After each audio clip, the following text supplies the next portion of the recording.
नमस्कार। आज आपके लिए बहुत ही अच्छा विषय लेकर हाजिर हुए हैं। आज इस विषय को लेकर आप सभी के समक्ष आए हैं कि आप या हम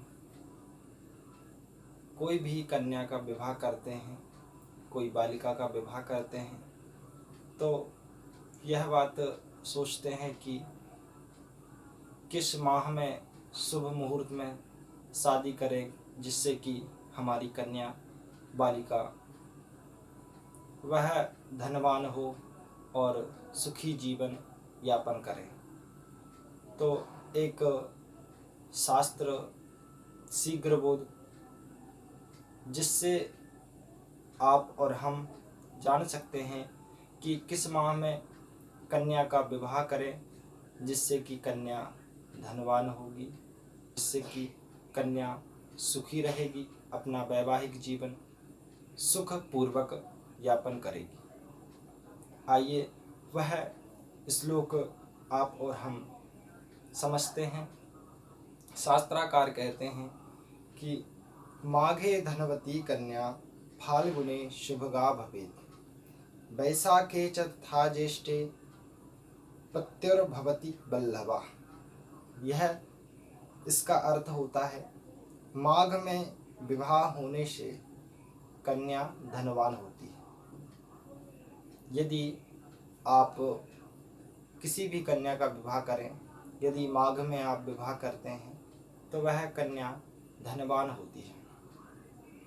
इस बात को आप और हम इस प्रकार समझ सकते हैं कि धनवान से आशय यह है कि या तो वो धन से धनवान होगी, भौतिक सुखों को भोगने वाली होगी, या तो यदि कुछ दिक्कत आई तो हो सकता है वह यह पुत्र या पुत्री संतति भी एक धन ही है। यदि धन से लक्ष्मी से संपन्न नहीं है तो हो सकता है कि पुत्र या पुत्री से धनवान हो, या अपने पति से प्रसन्न रहे, सुखपूर्वक रहे, वह भी धन से आशय हो सकता है। इसके बाद आगे कहते हैं, प्रथम तो कहा उन्होंने माघे धनवती कन्या फाल्गुने शुभगा भवेत्। फाल्गुन की बात करते हैं तो फाल्गुन में यदि कन्या का विवाह करें तो वह सौभाग्यवती होती है। बहुत ही अच्छी बात है, इसे आप गांठ बांधकर रख लीजिए। उपयोगी बात है, यदि माघ में आप कन्या का विवाह करते हैं तो वह धनवान होती है, और यदि फाल्गुन में आप विवाह करते हैं तो वह सौभाग्यवती होती है। ऐसा शास्त्रकारों का मानना है। आगे क्या कहते हैं, वैशाखे च तथा ज्येष्ठे पत्युर्भवति वल्लभा। वैशाख और ज्येष्ठ इन मासों में यदि आप कन्या का विवाह करते हैं तो पति की अत्यंत प्यारी होती है। जिस बालिका का आप विवाह करेंगे उसका विवाह यदि आप वैशाख या ज्येष्ठ इन मासों में करते हैं तो वह जाति का वह बालिका अपने पति को अत्यंत प्यारी होगी। ऐसा शास्त्रकारों का मानना है।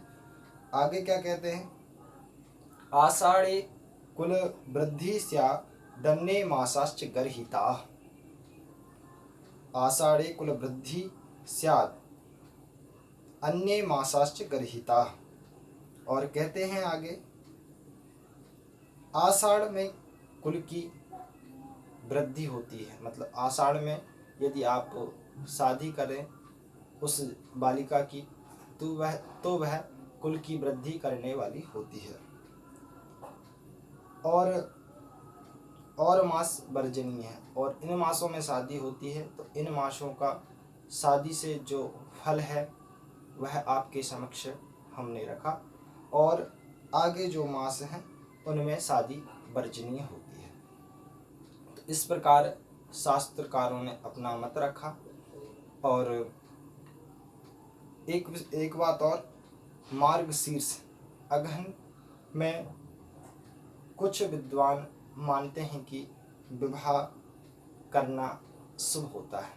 यदि अगहन मास में आप बालिका का विवाह करें या बालक का विवाह करें तो शुभ होता है। और इस प्रकार शास्त्रकारों ने अपना अपना मत रखा कि मार्गशीर्ष में भी विद्वानों का मानना है कि विवाह शुभ होता है।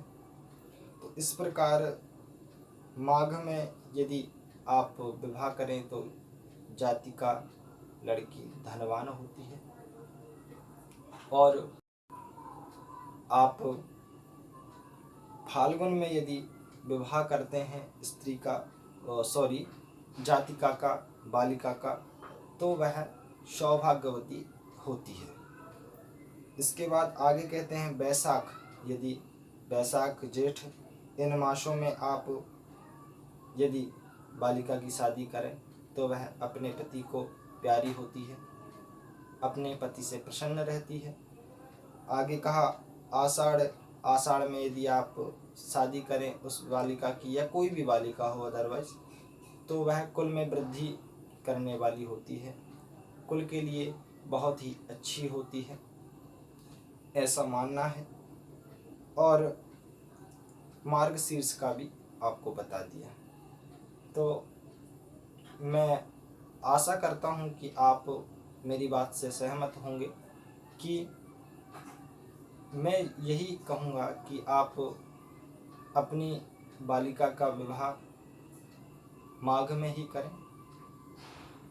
माघ मास बहुत ही अच्छा शुभ माना गया है। शास्त्र आपके समक्ष है कि माघ में आप शादी करेंगे तो बेटी खुश रहेगी, आपकी धनवान होगी, हो सकता है पति से धनवान हो। धनवान से आशा यह है कि पति से प्रसन्न रहे, सुखमय जीवन व्यतीत करे, या धन से, भौतिक सुविधाओं से वह सुखी रहे। और इस प्रकार आपके समक्ष इस विषय को रखा। आशा करता हूँ आपको अच्छा लगा होगा। नमस्कार।